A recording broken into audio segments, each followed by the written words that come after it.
Thank you so much for your time. I'm really looking forward to this conversation. No, And me too. When I was really, really excited to do it, and all I could think was, Beverly, come and talk to me. all right.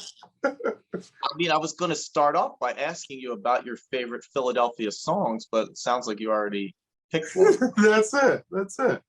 You know, Malcolm, we talk about a lot of things on this show, Tough Cookies. We're not afraid to talk about issues in the community, both Love it.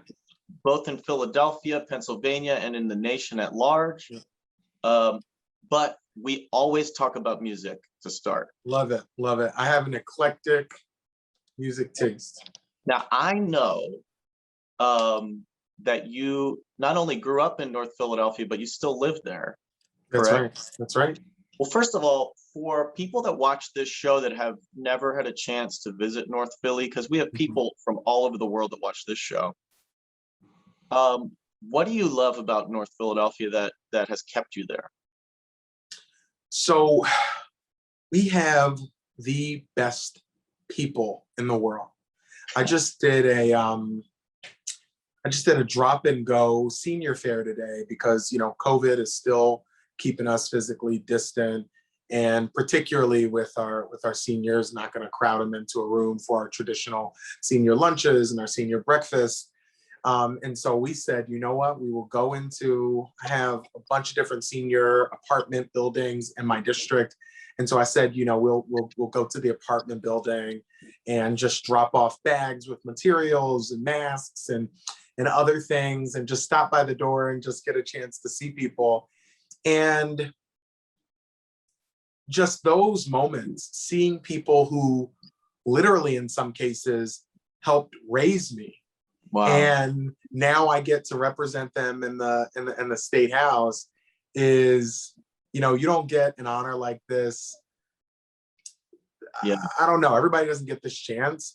And it just filled me up with goodness. And, you know, there's a lot of times where campaigning and being in an elected office, it's like really hard some days. I bet. But just getting to spend time with them and see them today, like, just lifted my entire week. And I'm like, I want to see you.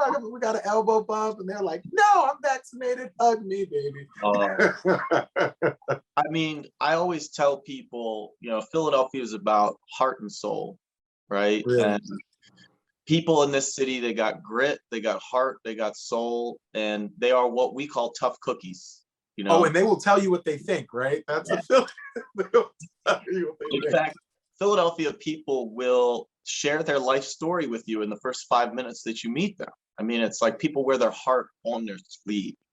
Talk to me for a little bit about the music that you grew up with in North Philadelphia. What kind of stuff were you listening to? Was it rap, rock and roll, soul, gospel, R&B? What were you into? So what was really interesting is, so my parents got divorced when I was pretty young. And going from my mom's house where I lived most of the time and hanging out with my dad, that's where I think this eclectic sort of love that I have really came from, because I would go to my dad's house and a bunch of Tony Braxton and Prince. And my dad's favorite song, and both my parents have passed, and so if my dad was still with us, he'd be like, don't tell people that's my favorite song, but it was his favorite song. Sir Mix-a-Lot, I Like Big Butts. It was. He listened to it all the time. I learned the whole thing, and I would come home, my mom was like, you've been listening to that stuff with your dad. And when I would get home with my mom, a lot of gospel, but also a lot of Patti LaBelle and a lot of Diana Ross and Mary J. Blige. Like, oh my gosh, my mom just loved Mary J. Blige. And so I developed this really eclectic taste, and obviously, you know, by you all, I think you have a lot of songs, all really good. Beverly, best song. You got good taste. What can I say? Best song. Yeah, I mean, I'm proud of the heritage, of the music heritage of Philadelphia, you know, and I'm proud to represent it. I always talk to people from the old days about the 50s, the 60s, the 70s. The 70s was the golden age of Philadelphia soul, right? And it's an interesting thing to talk about because Philadelphia is a very diverse city, and Black and white listened to the same radio stations back then. Everybody loved, went to the same clubs, danced to the same music, watched the same TV shows, and that's a rare thing. That's a rare thing. It's something special about Philadelphia is that there's a blend of ethnicities, races, styles, eras. It's really like a salad bowl of the arts here in Philadelphia. It's true. It's true. I know that you were involved with slam poetry. Am I right about that? That's right. That's right. How did you get into that? So, you know what I always say, like poetry saved my life. I didn't recognize until I got older the way my, parents divorced, growing up in an incredibly working poor family. We moved 4 or 5 different times.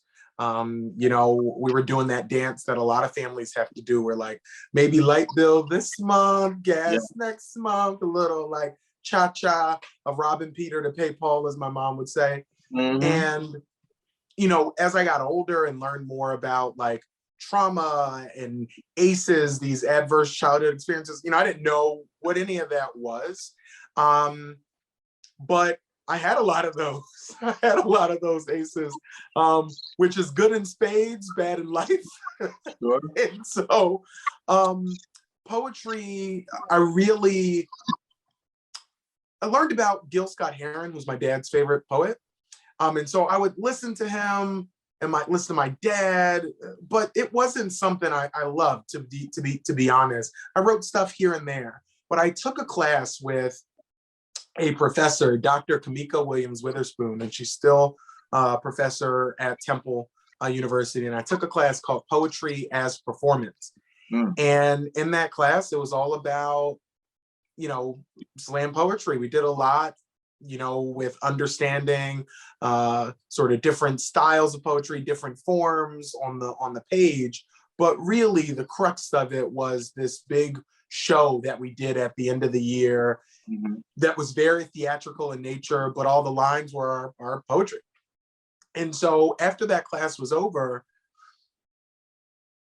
I said, you know what, there was so much that I unpacked in this class, like this can't end here. And so being the type of sort of self-starter I am, I decided to start a student organization called Babel.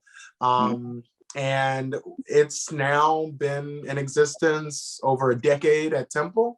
It's still going strong. They've won international poetry slams and just continue to raise the bar and to really center social justice. And so it's really amazing to go back and see something, that was your baby live on without you.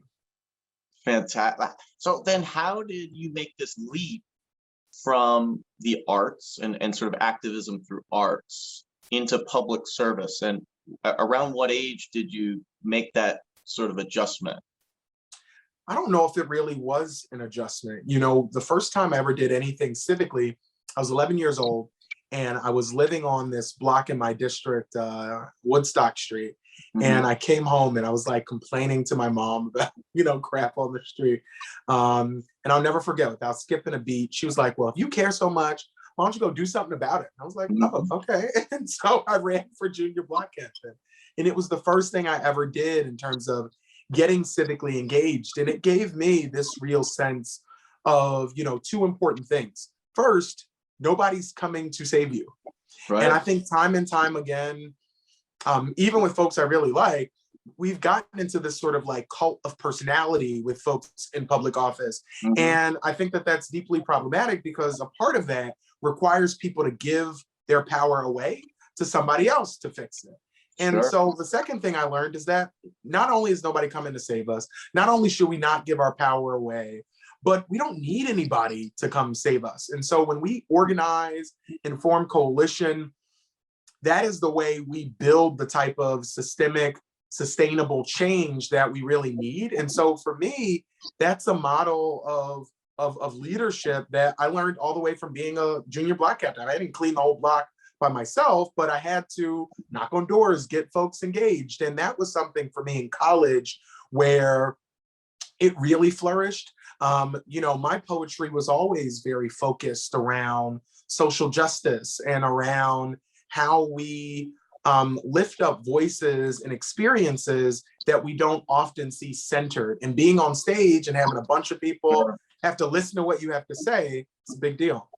Did the practice of slam, which I've never done, I'm a performer, but I watch slam and I'm like, I don't even know how they do that. I don't know how you begin.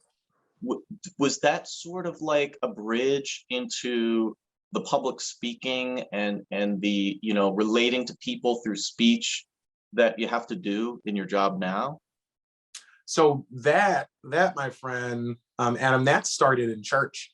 I got ordained as a minister in my church at 13. And so I've, done weddings and been involved in funerals, and I've, preached a bunch and on and on and on. And so that really started all the way back in church. But to your point, performance poetry does give you that as well, because the ones that are the best, they have this really incredible ability to make you work emotional muscles that you didn't know you had, because poetry helps us say things that we don't know how to say. I think in outside of that context. And so the same way, you get a trainer that makes you do some exercise. You're like, what the hell is this? I have a muscle in the back of my ear. That's what good poets do. They make you feel that in your heart and in your spirit. Absolutely. You were ordained at 13. Yeah. You were community organizing at 11, you said? That's right. And first job at 12. That's right. And what was that? What were you doing? My first job, I got a job under the table washing dishes at this vegan soul food restaurant. If you know Del Rossi's on 4th and Spring Garden, that used to be a vegan soul food restaurant called Patterson's Palace. And I think now they might be in West Philly or somewhere. So, Malcolm, you've just been working and working. That's right. Dolly Parton, man, 9 to 5. It's no surprise then that you've achieved so much at such a young age. At the age of, correct me if I'm wrong, 27 or 28, you became the first openly gay person of color elected in statewide office in Pennsylvania. How 28. Old? 28 years old. History. You made history. Yeah. I'm sure that there were moments where you must have wondered, can I really do this? Oh, yeah. How did you work through those days? I think, and thank you for asking that question. And I'm sure that, the same is true for you, you as well. I often, because I used to be incredibly shy. Nobody would believe that now, but it's true. I used to be incredibly shy. And I'm not shy now, but I think, particularly now I get prepared to speak before a group or whatever, I often describe it as sort of like pushing myself off a cliff, right? Because it's the fear that you feel walking up to it, or folks who like roller coasters, and you hear that click, click, click, click, click. And that's the scariest part of it. And that's how it felt in the entire lead up to the campaign. I think the deciding to run was scarier than running itself. Because when you're deciding to do it, you're hearing the click.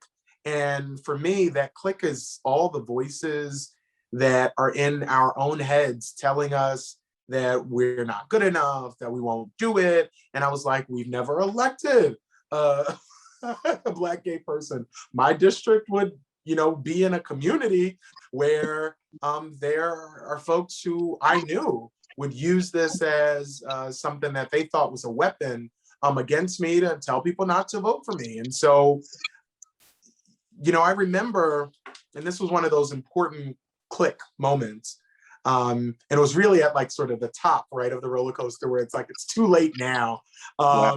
And you're in now, you're strapped in. I had recorded my launch video for State House. And somebody who was a supporter of mine, I showed them the video, and I just mentioned in the video, like at some point, that I'm gay. And they were like, oh, that video was so nice, but you're gonna like take out the gay part, right? And I was like, no, no. Why would I do that?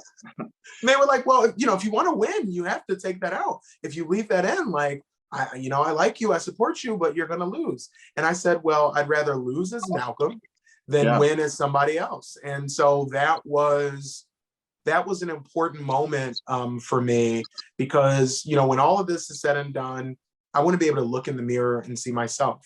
And if I can't do that, then I don't want to do this.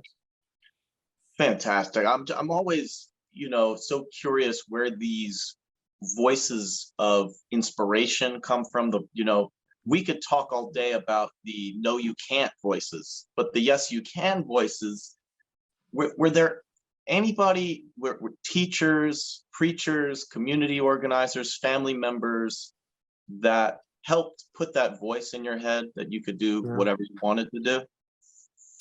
Yeah, so certainly, you know, certainly my parents, certainly my parents were really encouraging. Outside of them, I had a teacher, Mrs. Rex. She's been asking me for years now to call her Kathy. I can't do it, Mrs. Rex. If you watch this, there's still Mrs. Rex. She and another teacher I had, Mrs. Wicks,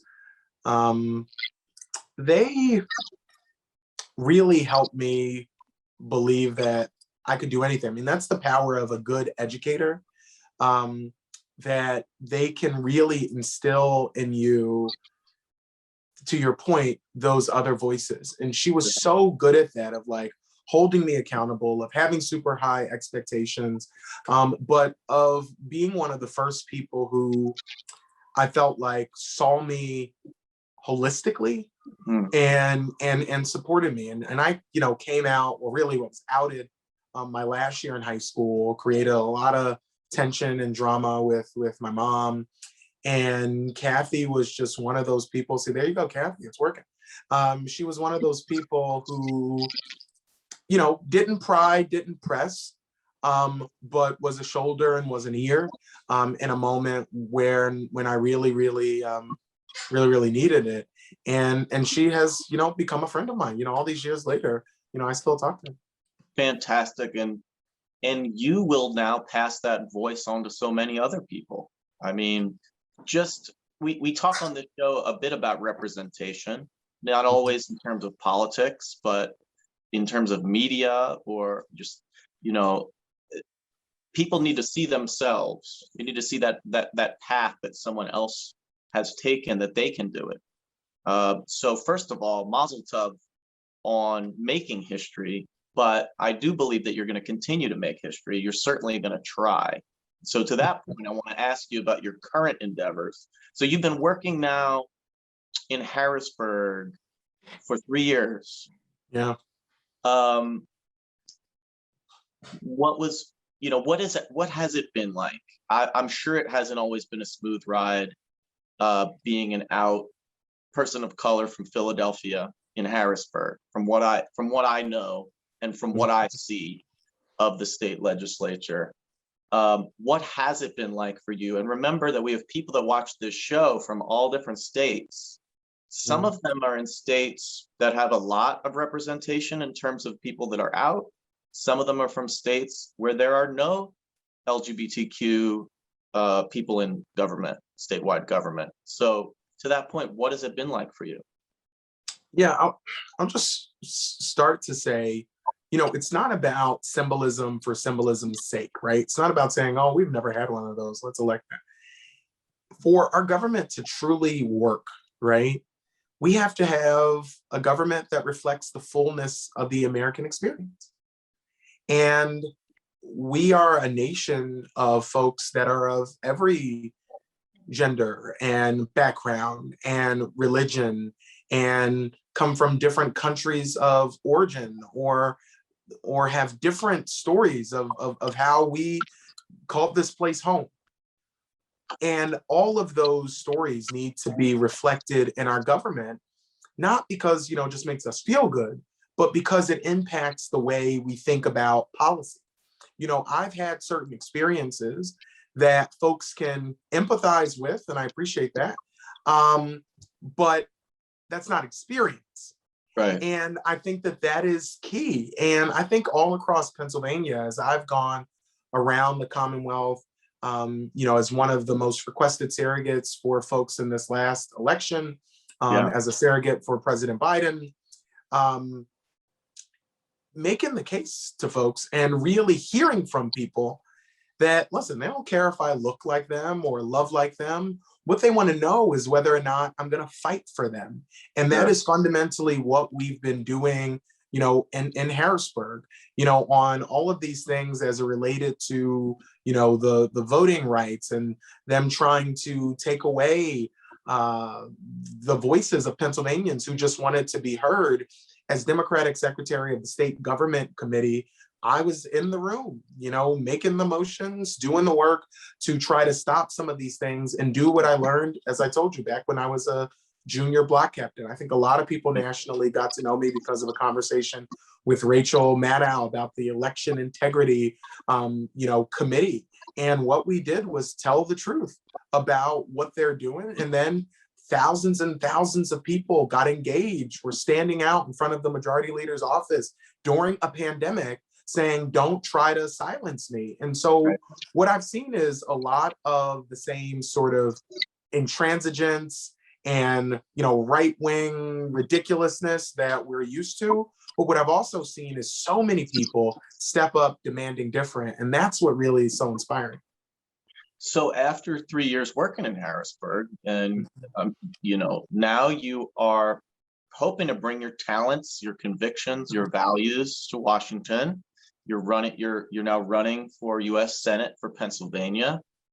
It seems to me that this is a moment when a lot of people are saying it's broken, it can't be fixed in terms of our federal government. There are so many aspects of public life that seem to be at the lowest of the low at the moment. So there's a lot of reason to be pessimistic. For you, what are reasons to be optimistic, and why are you running now? Yeah, I think you're right. I think the country is at an inflection point right now. I mean, all of us have seen multiple videos this week of unarmed Black men being murdered, or somebody even in their Army Greens being pepper sprayed by police.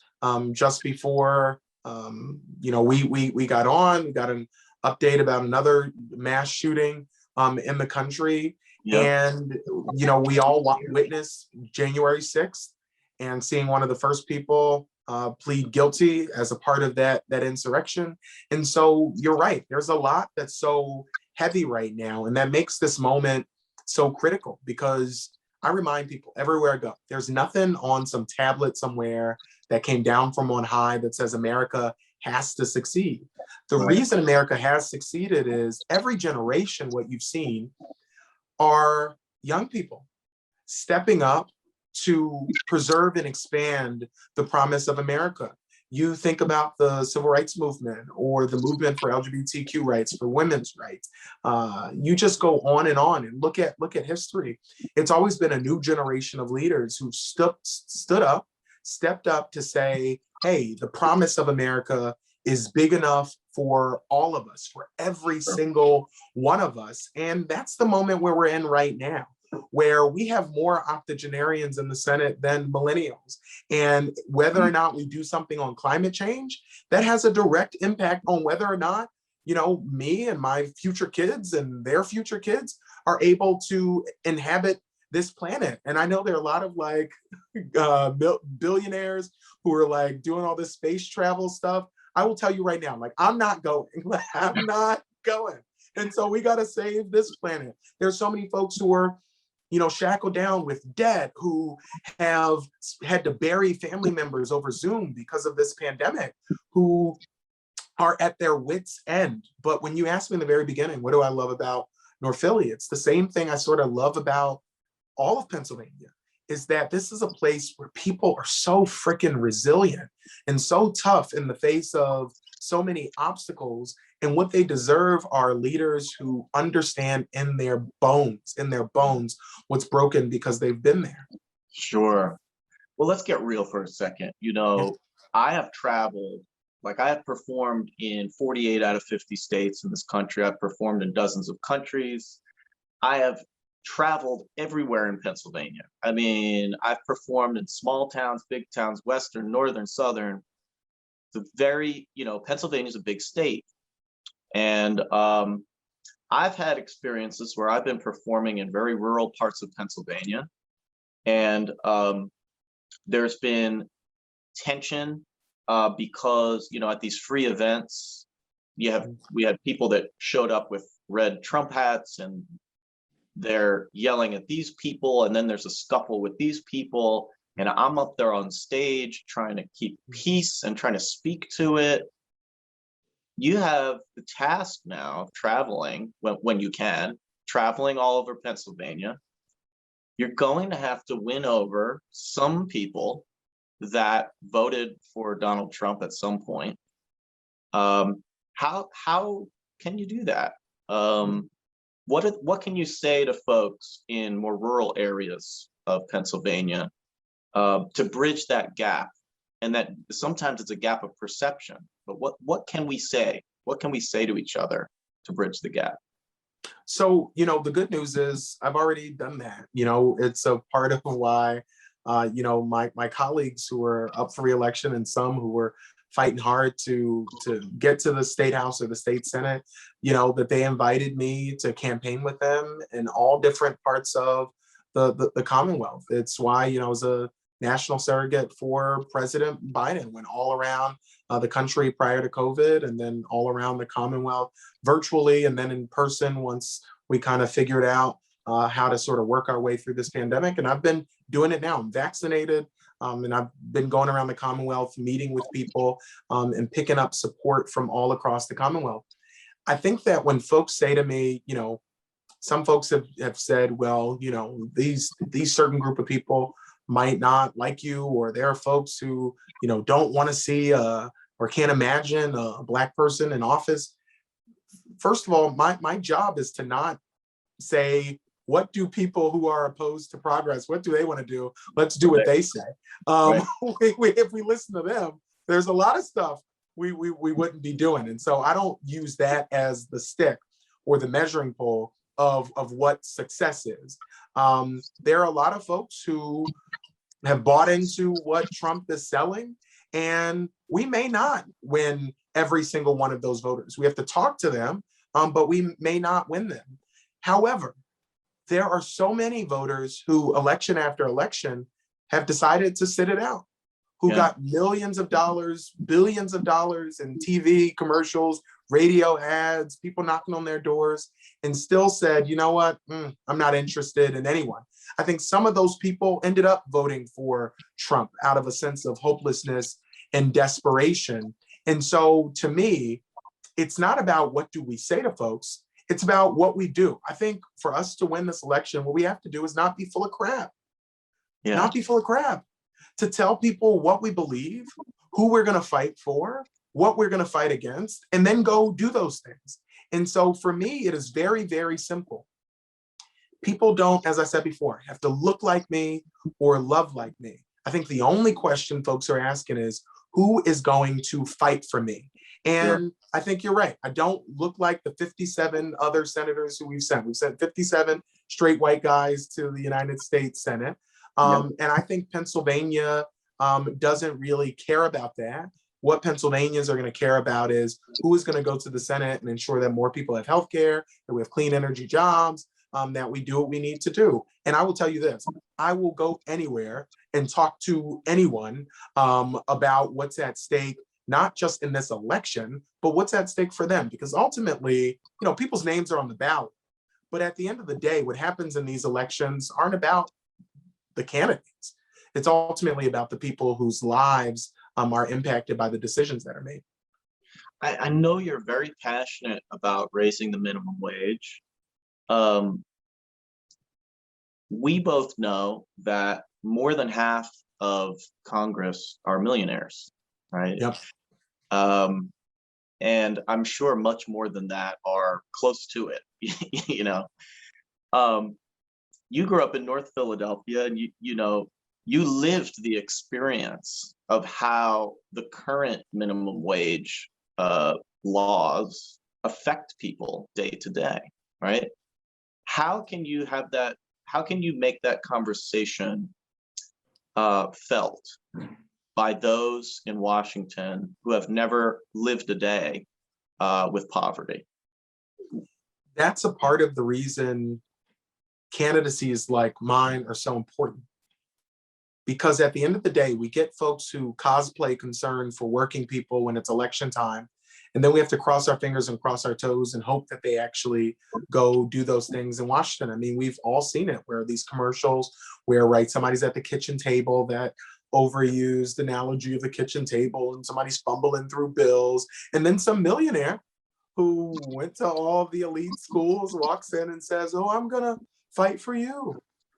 I think what we have to do is all of us ask a simple question. We have elected the same sort of people over and over and over and over and over again.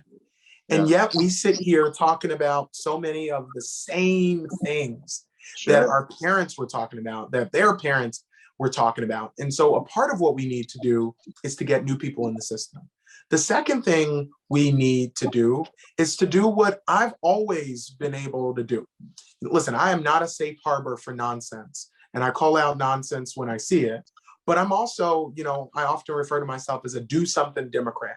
I understand that when government fails to act, there are people who can't wait for the next election cycle for us to deliver for them. I was one of those people. I didn't have healthcare as a kid. I watched my mom ration her insulin, lost both of my parents before I turned 27 because they weren't able to afford their medications and take care of themselves. So many Americans and Pennsylvanians understand that. And so I have been able to, and proudly, worked with folks who are wrong on almost everything. But where we agree and where they're right, that old saying, a broken clock is right twice a day. When we can find those two moments when they're on point, then I'm ready to work with them on those two things where they're on point. If I have to fuss with them the rest of the day, I will fuss with them the rest of the day, but it doesn't mean we don't do the stuff that we agree on. And I think that that's the thing that's most frustrating to me. And I think to most Americans, that there's so many things that have broad agreement, except for with the folks who are millionaires and who are funded by millionaire buddies. It's why, I don't take $1 in corporate money. And I don't do that as I don't take corporate money. I do it to be very clear about who I'm fighting for and what I'm fighting for. Our average contribution is $33, Adam. And that's how we're going to build this thing. And that's who we're going to be fighting for in Washington. Listen, you've been very, very generous with your time. I've loved having you on Tough Cookies. We have a lot of people watching the show that are very excited for you to be on here because we have a lot of Philadelphians that watch this show. I hope that we can get together and listen to some Mary J. Blige before the year is out. I love it. I love it. And I wish you nothing but luck, health, success. Keep fighting the fight here in Philadelphia on the state level and perhaps on the national level. Thank you for your great work and your convictions. And we'll talk real soon, my pal. Take care of yourself. Thank you. You too. Stay safe.